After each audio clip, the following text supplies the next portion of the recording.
Welcome to the Sherlock Holmes Bedtime Stories podcast. Each episode is a section from a classic, comforting Sherlock Holmes story with relaxing music to help you fall asleep. If you like the show, please subscribe, rate and review on Apple Podcasts, Spotify, or wherever you get your podcasts. Support from listeners like you helps us keep the show going.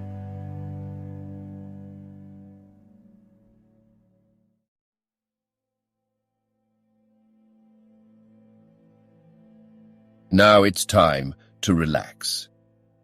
Let your body fall into a comfortable position in your bed and drift gently into a state of total relaxation with tonight's story. A Scandal in Bohemia. 2. At 3 o'clock precisely, I was at Baker Street, but Holmes had not yet returned. The landlady informed me that he had left the house shortly after 8 o'clock in the morning. I sat down beside the fire, however, with the intention of awaiting him, however long he might be. I was already deeply interested in his inquiry, for though it was surrounded by none of the grim and strange features which were associated with the two crimes which I have already recorded, still the nature of the case and the exalted station of his client gave it a character of its own. Indeed, apart from the nature of the investigation which my friend had on hand, there was something in his masterly grasp of a situation and his keen, incisive reasoning which made it a pleasure to me to study his system of work and to follow the quick, subtle methods by which he disentangled the most inextricable mysteries. So accustomed was I to his invariable success that the very possibility of his failing had ceased to enter into my head. It was close upon 4 before the door opened, and a drunken-looking groom, ill-kempt and side-whiskered, with an inflamed face and disreputable clothes, walked into the room. Accustomed as I was to my friend's amazing powers in the use of disguises, I had to look 3 times before I was certain that it was indeed he. With a nod, he vanished into the bedroom, whence he emerged in 5 minutes, tweed-suited and respectable, as of old. Putting his hands into his pockets, he stretched out his legs in front of the fire and laughed heartily for some minutes. "Well, really," he cried, and then he choked and laughed again until he was obliged to lie back, limp and helpless, in the chair. "What is it?" "It's quite too funny. I'm sure you could never guess how I employed my morning or what I ended by doing. So I can't imagine. I suppose that you have been watching the habits and perhaps the house of Miss Irene Adler." "Quite so, but the sequel was rather unusual. I will tell you, however. I left the house a little after 8 o'clock this morning in the character of a groom out of work. There is a wonderful sympathy and freemasonry among horsey men. Be one of them and you will know all that there is to know. I soon found Bryony Lodge. It is a bijou villa with a garden at the back, but built out in front right up to the road, 2 stories. Chubb locked to the door. Large sitting room on the right side, well furnished, with long windows almost to the floor, and those preposterous English window fasteners which a child could open. Behind there was nothing remarkable, save that the passage window could be reached from the top of the coach house. I walked round it and examined it closely from every point of view, but without noting anything else of interest. I then lounged down the street and found, as I expected, that there was a mews in a lane which runs down by one wall of the garden. I lent the ostlers a hand in rubbing down their horses, and received in exchange 2 pence, a glass of half and half, 2 fills of shag tobacco, and as much information as I could desire about Miss Adler, to say nothing of half a dozen other people in the neighborhood in whom I was not in the least interested, but whose biographies I was compelled to listen to. "And what of Irene Adler?" I asked. "Oh, she has turned all the men's heads down in that part. She is the daintiest thing under a bonnet on this planet. So say the Serpentine Muse to a man. She lives quietly, sings at concerts, drives out at 5 every day, and returns at 7 sharp for dinner. Seldom goes out at other times, except when she sings. Has only one male visitor, but a good deal of him. He is dark, handsome, and dashing, never calls less than once a day, and often twice. He is a Mr. Godfrey Norton of the Inner Temple. See the advantages of a cabman as a confidant. They had driven him home a dozen times from Serpentine Mews and knew all about him. When I had listened to all they had to tell, I began to walk up and down near Briony Lodge once more, and to think over my plan of campaign. This Godfrey Norton was evidently an important factor in the matter. He was a lawyer. That sounded ominous. What was the relation between them, and what the object of his repeated visits? Was she his client, his friend, or his mistress? If the former, she had probably transferred the photograph to his keeping. If the latter, it was less likely. On the issue of this question depended whether I should continue my work at Briony Lodge or turn my attention to the gentleman's chambers in the temple. It was a delicate point, and it widened the field of my inquiry. I fear that I bore you with these details, but I have to let you see my little difficulties if you are to understand the situation. I am following you closely, I answered. I was still balancing the matter in my mind when a hansom cab drove up to Briony Lodge, and a gentleman sprang out. He was a remarkably handsome man, dark, aquiline and moustached, evidently the man of whom I had heard. He appeared to be in a great hurry, shouted to the cabman to wait, and brushed past the maid, who opened the door with the air of a man who was thoroughly at home. He was in the house about half an hour, and I could catch glimpses of him in the windows of the sitting room, pacing up and down, talking excitedly and waving his arms. Of her I could see nothing. Presently he emerged, looking even more flurried than before. As he stepped up to the cab, he pulled a gold watch from his pocket and looked at it earnestly. "Drive like the devil!" he shouted, first to Gross and Hankey's in Regent Street, and then to the Church of St. Monica in the Edgware Road. "Half a guinea if you do it in 20 minutes.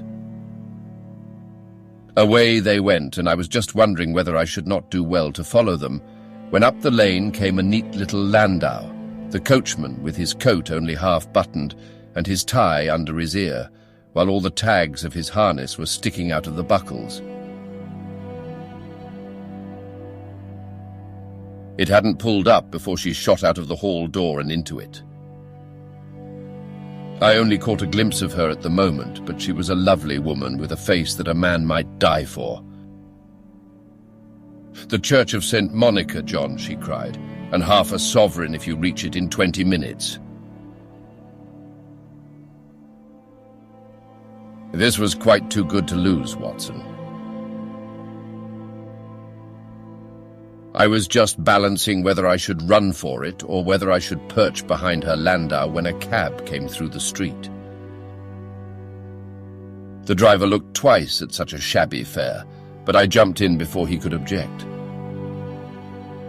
"The Church of St. Monica," said I, "and half a sovereign if you reach it in 20 minutes. It was 25 minutes to 12, and of course it was clear enough what was in the wind. My cabbie drove fast. I don't think I ever drove faster, but the others were there before us. The cab and the landau with their steaming horses were in front of the door when I arrived. I paid the man and hurried into the church. There was not a soul there save the two whom I had followed, and a surpliced clergyman who seemed to be expostulating with them.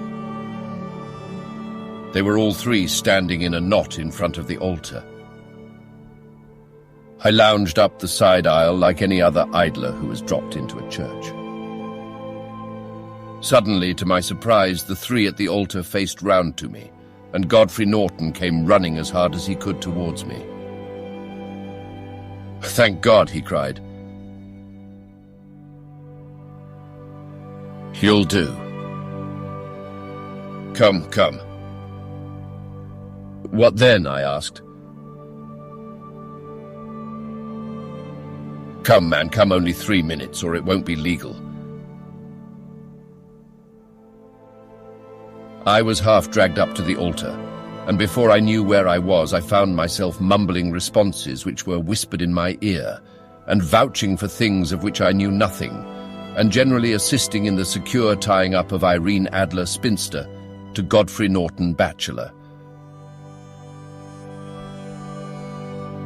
It was all done in an instant, and there was the gentleman thanking me on the one side and the lady on the other, while the clergyman beamed on me in front.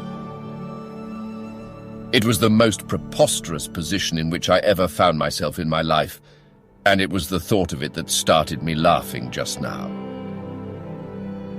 It seems that there had been some informality about their license, that the clergyman absolutely refused to marry them without a witness of some sort, and that my lucky appearance saved the bridegroom from having to sally out into the streets in search of a best man. The bride gave me a sovereign, and I mean to wear it on my watch chain in memory of the occasion. "This is a very unexpected turn of affairs," said I, "and what then?" Well, I found my plans very seriously menaced. It looked as if the pair might take an immediate departure and so necessitate very prompt and energetic measures on my part. At the church door, however, they separated, he driving back to the temple and she to her own house. "I shall drive out in the park at 5 as usual," she said as she left him. I heard no more. They drove away in different directions, and I went off to make my own arrangements. Which are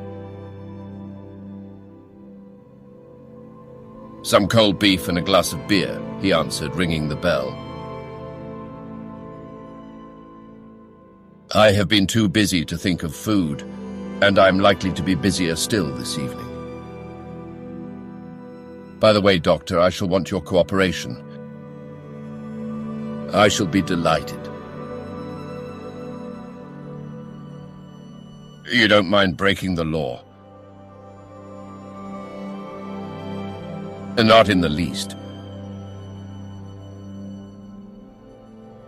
"Nor running a chance of arrest?"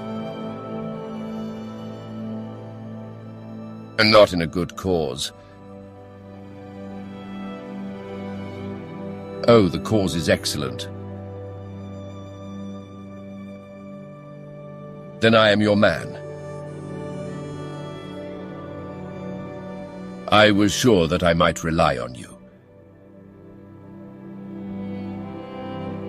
"But what is it you wish?" "When Mrs. Turner has brought in the tray, I will make it clear to you."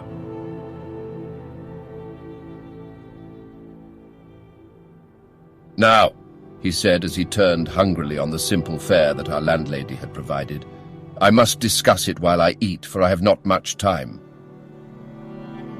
It is nearly 5 now. In 2 hours we must be on the scene of action.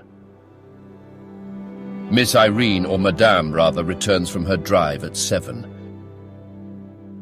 We must be at Briony Lodge to meet her. And what then? You must leave that to me. I have already arranged what is to occur. There is only one point on which I must insist. You must not interfere, come what may. You understand?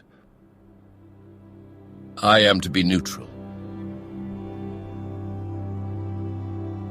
To do nothing whatever.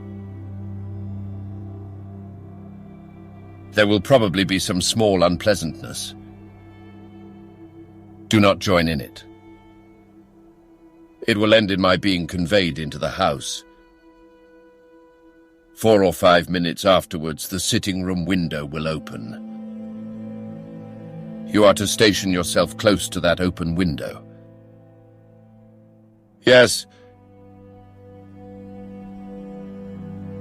You are to watch me, for I will be visible to you. Yes.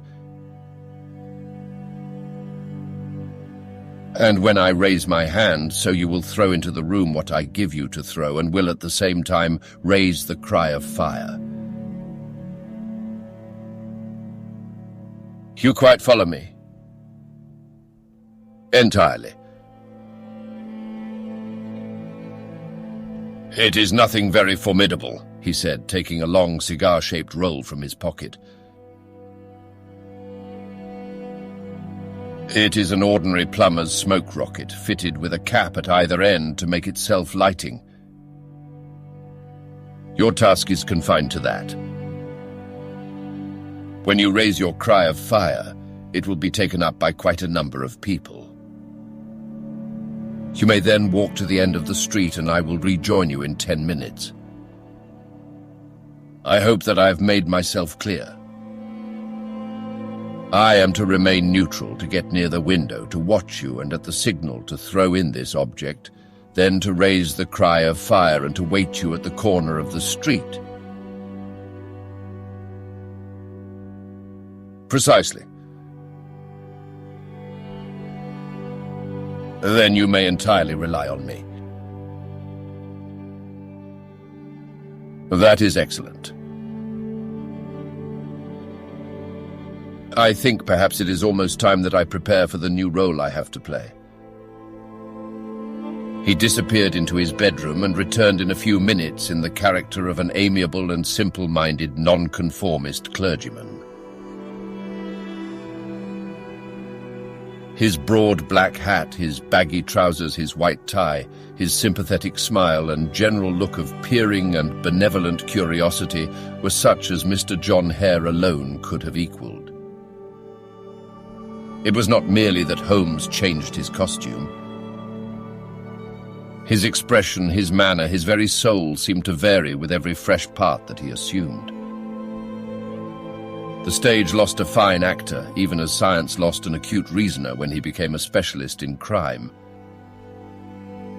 It was 6:15 when we left Baker Street, and it still wanted 10 minutes to the hour when we found ourselves in Serpentine Avenue.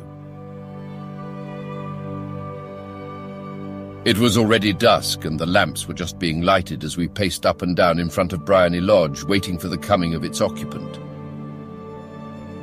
The house was just such as I had pictured it from Sherlock Holmes's succinct description, but the locality appeared to be less private than I expected.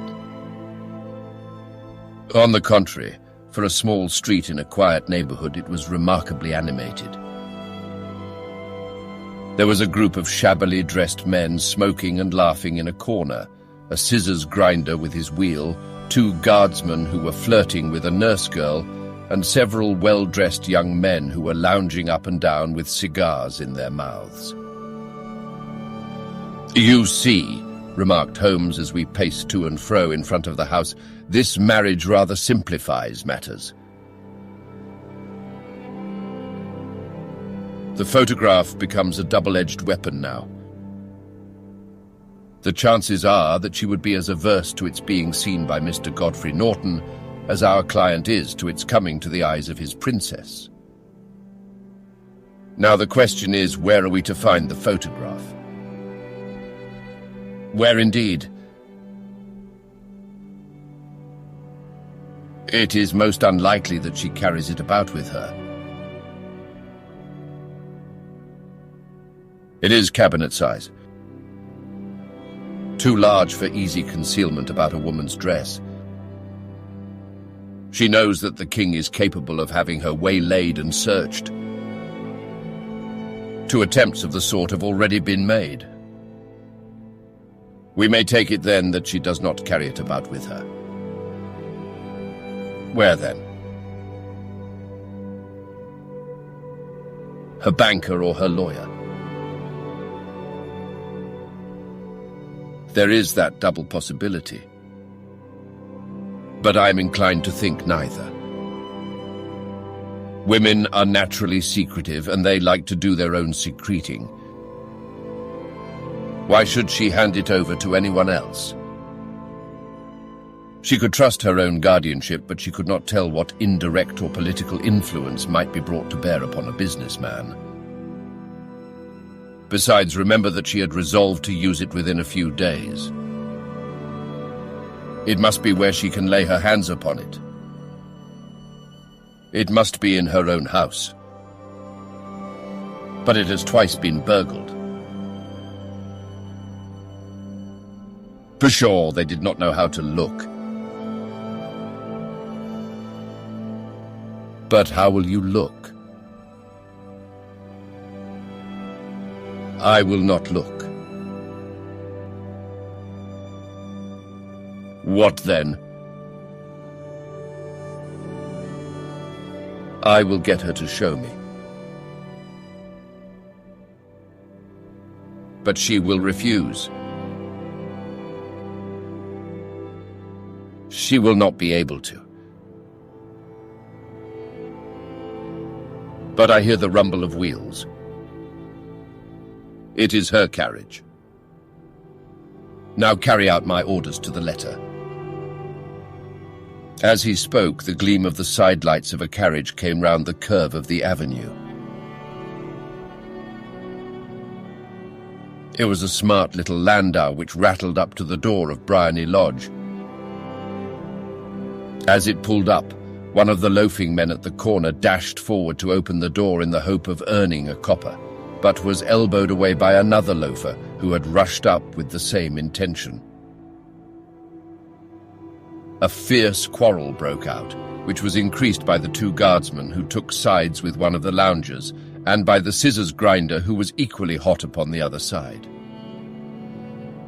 A blow was struck, and in an instant the lady who had stepped from her carriage was the centre of a little knot of flushed and struggling men, who struck savagely at each other with their fists and sticks. Holmes dashed into the crowd to protect the lady, but just as he reached her, he gave a cry and dropped to the ground with the blood running freely down his face.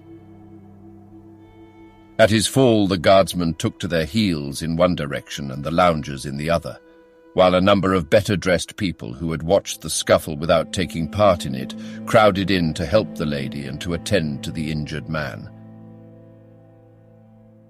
Irene Adler, as I will still call her, had hurried up the steps, but she stood at the top with her superb figure outlined against the lights of the hall, looking back into the street. "Is the poor gentleman much hurt?" she asked. "He is dead," cried several voices. No, there's life in him," shouted another. "But he'll be gone before you can get him to hospital." "He's a brave fellow," said a woman. "They would have had the lady's purse and watch if it hadn't been for him. They were a gang, and a rough one too. He's breathing now.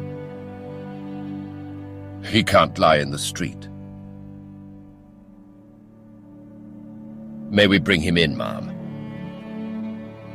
"Surely." "Bring him into the sitting room. There is a comfortable sofa. This way, please." Slowly and solemnly he was borne into Bryony Lodge and laid out in the principal room, while I still observed the proceedings from my post by the window. The lamps had been lit, but the blinds had not been drawn, so that I could see Holmes as he lay upon the couch. I do not know whether he was seized with compunction at that moment for the part he was playing, but I know that I never felt more heartily ashamed of myself in my life than when I saw the beautiful creature against whom I was conspiring, or the grace and kindliness with which she waited upon the injured man. And yet it would be the blackest treachery to Holmes to draw back now from the part which he had entrusted to me. I hardened my heart and took the smoke rocket from under my ulster. After all, I thought, we are not injuring her. We are but preventing her from injuring another. Holmes had sat up upon the couch, and I saw him motion like a man who is in need of air. A maid rushed across and threw open the window. At the same instant, I saw him raise his hand, and at the signal I tossed my rocket into the room with a cry of "Fire!" The word was no sooner out of my mouth than the whole crowd of spectators, well-dressed and ill, gentlemen, ostlers and servant maids, joined in a general shriek of "Fire!" Thick clouds of smoke curled through the room and out at the open window. I caught a glimpse of rushing figures, and a moment later the voice of Holmes from within assuring them that it was a false alarm. Slipping through the shouting crowd, I made my way to the corner of the street, and in 10 minutes was rejoiced to find my friend's arm in mine, and to get away from the scene of uproar. He walked swiftly and in silence for some few minutes until we had turned down one of the quiet streets which lead towards the Edgware Road. "You did it very nicely, Doctor," he remarked. "Nothing could have been better." "It is all right. You have the photograph." "I know where it is." "And how did you find out?" "She showed me, as I told you she would." "I am still in the dark." "I do not wish to make a mystery," said he, laughing. "The matter was perfectly simple. You, of course, saw that everyone in the street was an accomplice. They were all engaged for the evening. I guessed as much. Then, when the row broke out, I had a little moist red paint in the palm of my hand. I rushed forward, fell down, clapped my hand to my face, and became a piteous spectacle. It is an old trick. That also I could fathom. Then they carried me in. She was bound to have me in. What else could she do? And into her sitting room, which was the very room which I suspected. It lay between that and her bedroom, and I was determined to see which. They laid me on a couch, I motioned for air, they were compelled to open the window, and you had your chance. How did that help you? It was all important. When a woman thinks that her house is on fire, her instinct is at once to rush to the thing which she values most. It is a perfectly overpowering impulse, and I have more than once taken advantage of it. In the case of the Darlington substitution scandal, it was of use to me, and also in the Arnsworth Castle business. A married woman grabs at her baby, an unmarried one reaches for her jewel box. Now it was clear to me that Our Lady of today had nothing in the house more precious to her than what we are in quest of. She would rush to secure it. The alarm of fire was admirably done. The smoke and shouting were enough to shake nerves of steel. She responded beautifully. The photograph is in a recess behind a sliding panel just above the right bell pull. She was there in an instant, and I caught a glimpse of it as she half drew it out. When I cried out that it was a false alarm, she replaced it, glanced at the rocket, rushed from the room, and I have not seen her since. I rose and, making my excuses, escaped from the house. I hesitated whether to attempt to secure the photograph at once, but the coachman had come in, and as he was watching me narrowly, it seemed safer to wait. A little over-precipitance may ruin all. "And now?" I asked. "Our quest is practically finished. I shall call with the king tomorrow, and with you if you care to come with us. We will be shown into the sitting room to wait for the lady, but it is probable that when she comes she may find neither us nor the photograph. It might be a satisfaction to His Majesty to regain it with his own hands." "And when will you call?" "At 8 in the morning. She will not be up, so that we shall have a clear field. Besides, we must be prompt, for this marriage may mean a complete change in her life and habits. I must wire to the king without delay." We had reached Baker Street and had stopped at the door. He was searching his pockets for the key when someone passing said, "Good night, Mr. Sherlock Holmes." There were several people on the pavement at the time, but the greeting appeared to come from a slim youth in an ulster who had hurried by.